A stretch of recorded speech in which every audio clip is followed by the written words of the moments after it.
It's time to talk NBA with Tom Haberstroh and his weekly roundup. Tom, thanks for joining me. Let's start off with Kawhi Leonard. The Clippers said Kawhi's load management would not be the same as it was last year when he was a member of the Toronto Raptors, but we're already seeing him resting on the front end of a back-and-back. So, Tom, is this surprising or something we should take note of and come to, believe is consistent as we head on through the season?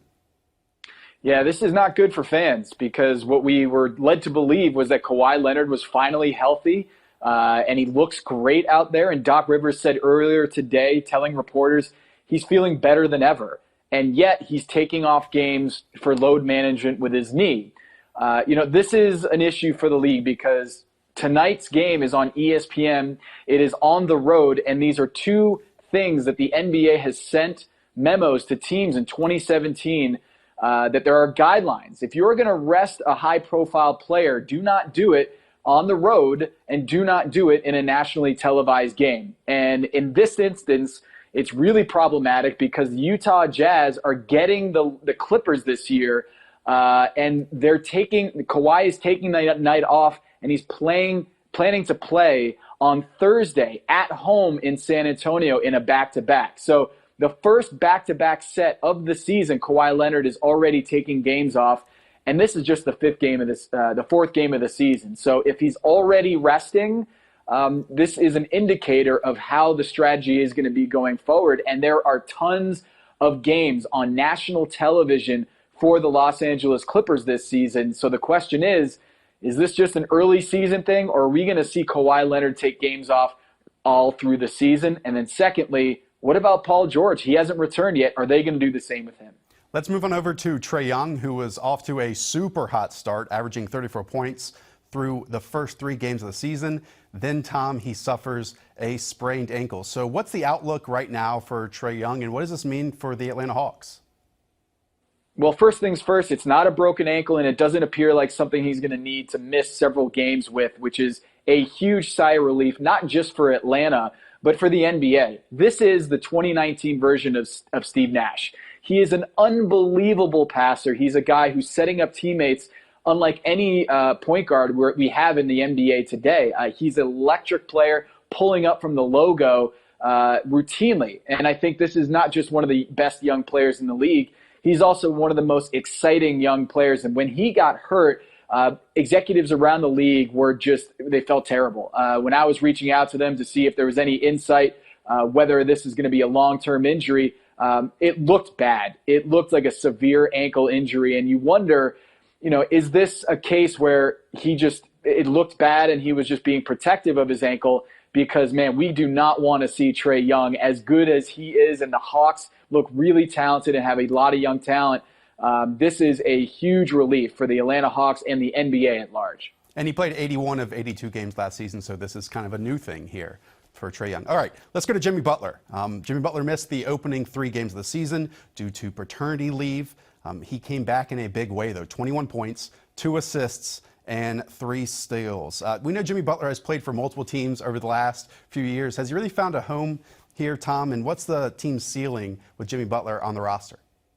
Oh, they love it. They love it. They're family first. So shout out to them for giving him the paternity leave. I just had a kid a month ago, and NBC did the same thing for me. So shout out to both NBC and the Miami Heat. Now, this is one of those things where the Miami Heat's DNA and Jimmy Butler's DNA are aligned, just simply because he is a gamer. He's a gym rat. He's a guy who's going to demand the respect of others, and he's going to be a guy who lives in the weight room and making sure everybody follows suit. This is exactly the mission of the Miami Heat. So I think it's a perfect fit. The question for me is just the miles on his tires, the injuries that he's had over the years. The paternity leave actually probably helps, just not as many game mileage on those tires. So I think that's a good thing. But the biggest thing that you see from the Miami Heat this season is just Tyler Hero playing hero ball. He had 29 points on less than 10 field goal attempts, living at the free throw line. Jimmy Butler and him just love playing with each other. They've hit it off right now, and I think this is a really exciting young team. Bam Adebayo also playing out of his mind here to start the season. So it's a really exciting time to be in Miami Heat. It's been an absolutely wild start to the season for the Golden State Warriors. They are 1-2. They've allowed points of 141, 120, and 123 in those 3 games. Tom, is it already too early to write off this Warriors defense this season? Yeah, I have a new video dropping today, the Haberstroh that looks at this very thing, which is, can the Warriors still make the playoffs? They got blown out by 47 points in the first 2 games, dropping the game to go to the Clippers in the opener, and then following that up with a huge loss against the OKC Thunder, who seem to be rebuilding this year. That's not a good look. And of the 12 teams in NBA history, or at least in the last 50 years, that have been blown out by that many points in 2 games, in the opening 2 games of the season, 11 of those teams missed the playoffs. So the only team to do it, to pull it off, is the 2003 Boston Celtics. But the big difference there is that they got into the playoffs in the East. This Western Conference is a gauntlet. I mean, there's about 10 teams right now who probably think they're contenders, not for the playoffs, but for the title.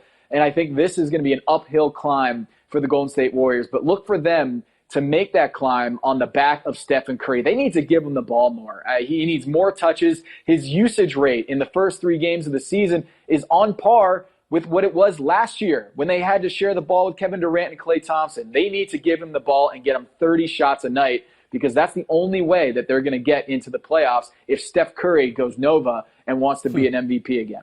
All right, let's close it out with the Houston Rockets, with Russell Westbrook and James Harden joining forces. I mean, the narrative heading into the season, all the questions were about the relationship on the court. I mean, they're 2-1. And Tom, what's your view of this team so far through 3 games? You know, it's going to be up and down. It's not perfect. They've gotten some results here, some results there. It's not really what I'd like to see from James Harden, because I just think he needs the ball in his hands more. I just don't like the fit with Russell Westbrook. They're trying to make things work off the ball, but I think the issue for me is the best offense is always going to be James Harden with the ball. Russell Westbrook is not more efficient than James Harden. I think it's a contrast in styles. If James Harden is planning on playing 82 games this year with an up and down tempo, I don't see them having enough gas come playoff time. And that's the issue with these 2 players, is do they have enough left in the tank when the playoffs come around that they can still play that brand of basketball? I don't see it. I think it's a contrast in styles. Russell Westbrook wants to get up and down. James Harden wants to slow it down and get to the free throw line. And I just don't see it. I think this is a team that might pile up a lot of wins in the regular season, but I just don't see it from a playoff perspective that they're championship material. That's all the time we have with Tom Haberstroh and his weekly roundup. Tom, you're a busy man. Thanks for joining us. Appreciate it.